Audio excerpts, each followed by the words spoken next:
Bismillahirrahmanirrahim. Alhamdulillahi rabbil alamin. Allahumma salli wa sallim wa barik ala sayyidina Muhammad wa ala alihi wa ashabihi ajma'in. Amma ba'd. Sisi lain dari ketabahan dan ketegaran Asma binti Abu Bakar radhiyallahu anhuma.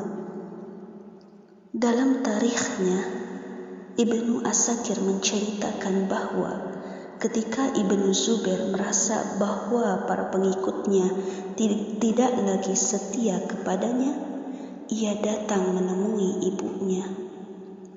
"Wahai ibu, orang-orang tidak lagi setia kepadaku. Bahkan anak dan istriku juga tak mau membelaku. Tidak ada yang mau bersamaku kecuali mereka yang hanya mampu bertahan sesaat ke depan. Sedangkan musuhku bersedia memberiku apa saja yang kuminta dari dunia. Lantas bagaimana menurutmu?" tanya Ibnu Zubair.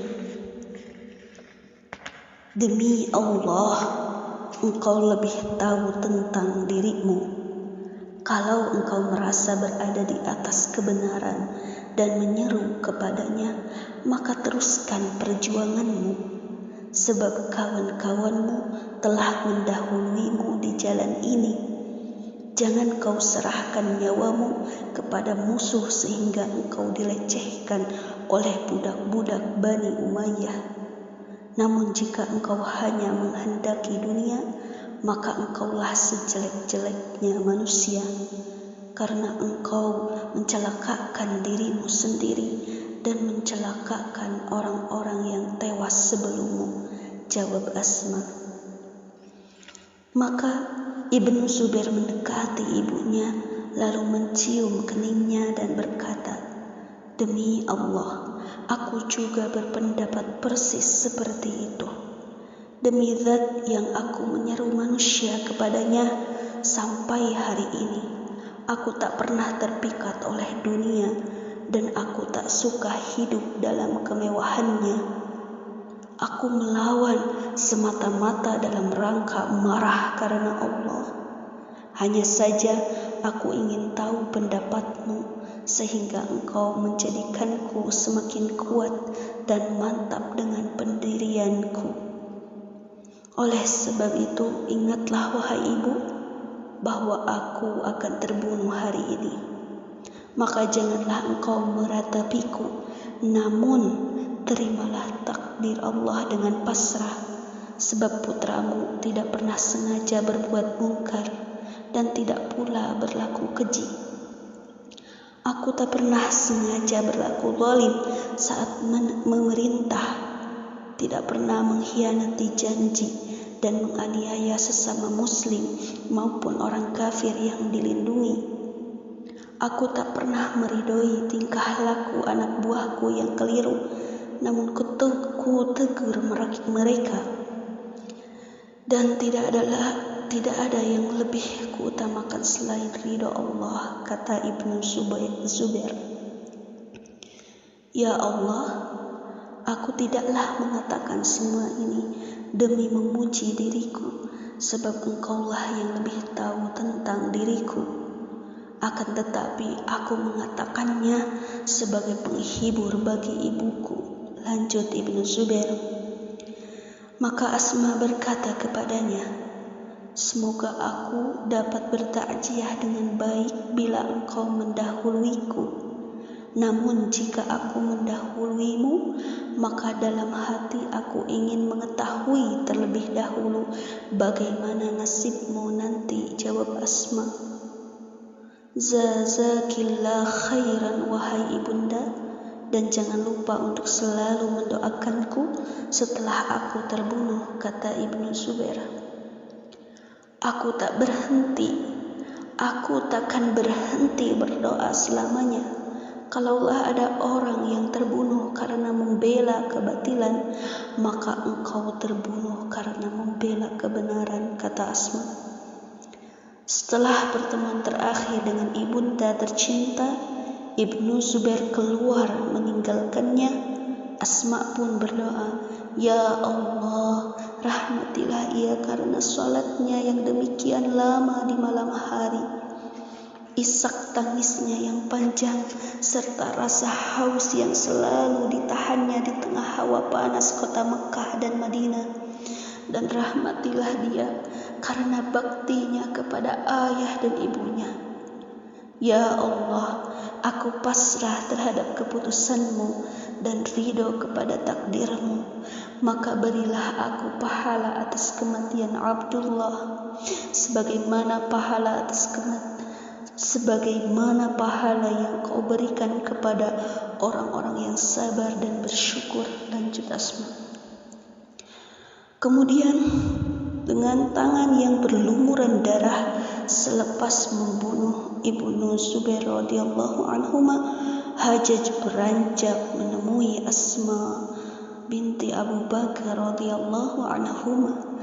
Lalu dengan congkaknya, lelaki keparat ini berkata, "Lihatlah bagaimana putramu telah berbuat ilhad di Baitullah, dan sekarang ia merasakan siksaan yang pedih dari Allah. Dasar pendusta, ia justru anak yang berbakti pada orang tuanya, lagi rajin qiyamul lail dan berpuasa," kata Asma menimpali.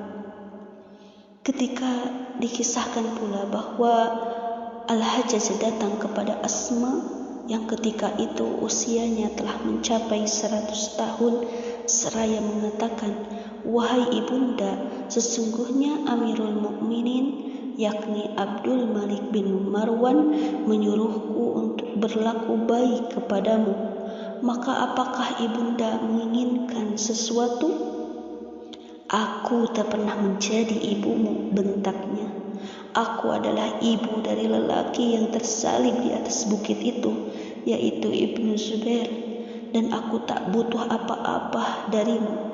Akan tetapi akan kusampaikan sebuah hadis yang kudengar dari Rasulullah sallallahu alaihi wasallam. Beliau mengatakan akan muncul dari Sakif, yaitu kabilah Hajjaj, seorang pendusta dan seorang pembunuh yang haus darah. Yang terakhir lebih jahat dari yang pertama. Tentang si pendusta, kami telah mengetahui siapa orangnya, sedangkan pembunuh itu tak lain menurutku adalah kamu," jawab Asma. Dalam riwayat lain disebutkan bahwa Ibnu Umar radhiyallahu anhuma datang bersama Hajjaj menemui Asma, sedangkan putranya masih di tiang penyaliban. Ibnu Umar radhiyallahu anhuma berkata kepadanya, "Sesungguhnya jasad itu tak seberapa berarti. Yang penting arwah orang yang beriman ada di tangan Allah. Maka bertakwalah engkau kepada Allah dan sabarlah." Asma pun menjawab, "Memangnya apa yang menghalangiku untuk sabar, sedangkan kepala Nabi Yahya bin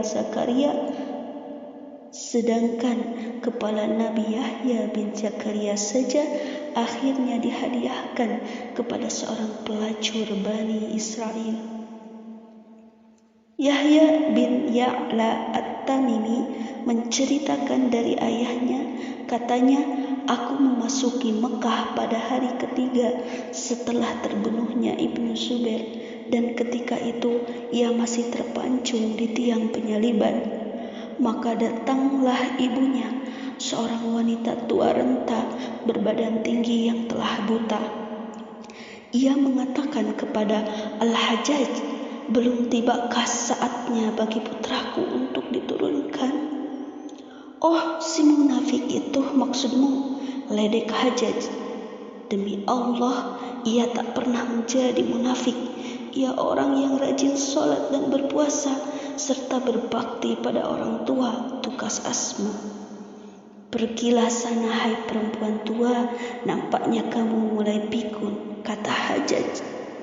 "Demi Allah, aku tak pernah pikun sejak mendengar sabda Nabi SAW akan muncul dari Sakif seorang pendusta dan pembunuh yang haus darah, dan seterusnya."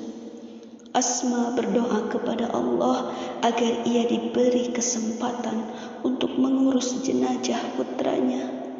Maka Allah pun mengabulkan doanya dan akhirnya Asma memandikan putranya yang syahid itu, mengabaninya, memberinya wewangian, lalu menyolatkan dan menguburkannya. Tak lama berselang, Asma pulang menghadap Allah Subhanahu wa Ta'ala setelah meninggalkan bagi kita segudang pelajaran dan suri tauladan yang luar biasa. Semoga Allah Subhanahu wa Ta'ala meridhoinya dan menempatkannya di Jannatul Firdaus. Nah, pendengar sekalian, dari rahim wanita seperti inilah sosok Urwah bin Zubair lahir.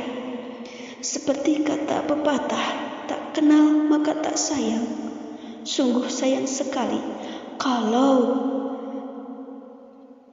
pembicaraan ini tentang putra Asma yang satu ini harus terhenti sampai di sini. Tentunya kita ingin tahu lebih jauh tentang sepak terjang Urwah yang lain. Maka baiklah, kalau begitu tariklah napas dalam-dalam untuk menikmati perjalanan hidup tokoh tabi'in yang satu ini.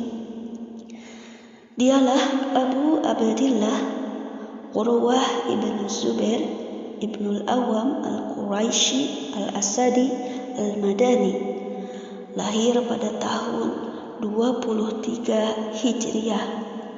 Urwah kecil tumbuh dewasa dalam nuansa keilmuan dan ketakwaan yang luar biasa. Simaklah pujian Al-Waqidi yang mengatakan Urwah adalah seorang alim, hafiz, faqih, siqah, hajjah, tahu akan seluk-beluk sirah nabawiyah. Bahkan ialah yang pertama kali menulis Kitabul Maghazi. Kitab ini mengisahkan tentang kepahlawanan Rasulullah SAW dalam berbagai pertempuran beliau. Masya Allah ya. Bahkan para sahabat banyak yang bertanya kepada Urwah, dan konon ia orang yang paling banyak meriwayatkan syair. Al-Auza'i berkata, ketika betis Urwah diamputasi, ia berkata ririh, "Ya Rabbi, Engkau tahu benar bahwa aku tak pernah melangkahkannya pada kejahatan sama sekali." Pernah suatu ketika Urwah memandang kedua betisnya lewat genangan air, lantas berkata, "Allah Maha tahu bahwa aku tak pernah melangkahkanmu untuk bermaksiat sekalipun, sedangkan aku menyadarinya." Hisham bin Urwah menceritakan bahwa dirinya tak pernah mendengar seorang ahli bid'ah pun yang menyebut-nyebut ayahnya dengan tidak baik. Urwah adalah sosok tabi'in yang amat dalam ilmunya, penyantun, zuhud terhadap dunia, dan selalu berorientasi pada kehidupan akhirat. Singkatnya, ia betul-betul potret orang akhirat sejati.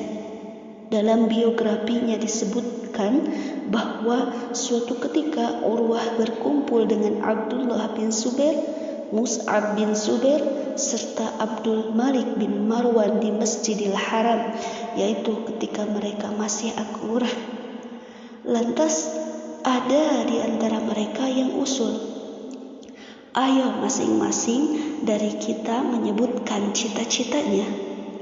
Maka Abdullah berkata, cita-citaku ialah menguasai Al-Haramain, Mekah dan Madinah, dan menjadi khalifah. Kalau aku ingin menguasai 2 wilayah Irak dan memperistri 2 wanita Quraisy yang paling jelita, Sakinah binti Husain dan Aisyah binti Talha, kata Mus'ab bin Zubair. Tapi aku ingin menguasai bumi seluruhnya dan menggantikan Muawiyah, kata Abdul Malik bin Marwan. Namun, apa kiranya yang dicita-citakan oleh tokoh kita yang satu ini? Adakah ia mencita-citakan urusan duniawi seperti ketiga temannya tadi? Atau apakah gerangan yang ada di benaknya? Dia memang beda dari yang lainnya. Meski kita berusaha menerka-nerka apa gerangan cita-citanya, pasti akan meleset juga. Karenanya, biarkan sang tokoh berterus terang akan cita-citanya. Cita-citaku adalah zuhud di dunia dan sukses di akhirat. Aku hanya ingin jadi orang yang ikut andil dalam menyebarkan ilmu-ilmu keislaman, kata Urwah. Akhirnya, masing-masing dari mereka meraih cita-citanya. Hingga setelah itu, Abdul Malik bin Marwan senantiasa mengatakan, Man sarrahu ayyandura ila rajulin min ahlil jannah falyandur ila Urwah. Barang siapa ingin melihat salah seorang penghuni surga, maka lihatlah Urwah. Sebagaimana ibunya yang penyantun, Urwah pun terkenal penyantun.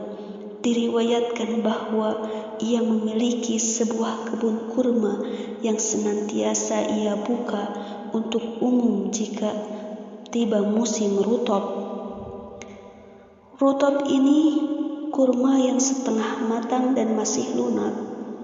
Rutab merupakan makanan favorit bagi mayoritas orang Arab, terutama di awal musim panen. Karenanya disunnahkan bagi orang yang berbuka untuk menyantap rutab terlebih dahulu jika ada. Ia, Urwah bin Zubair, membiarkan orang-orang makan dan membawa pulang kurma tersebut sepuasnya. Ini bisa dilihat ya di Al-Wafi' bil Wafariyat bab Abadul Fuqaha Sab'ah karya Salahuddin As-Safadi. Demikian pula yang lainnya. Masya Allah, tabarakallah. Lantas bagaimana lagi sepak terjang Urwah bin Zubair? Insya Allah di kesempatan selanjutnya mengenai Urwah dan kegigihannya dalam beramar ma'ruf nahi munkar. Terima kasih sudah menyimak. Wallahu a'lam bishawab. Assalamualaikum warahmatullahi wabarakatuh.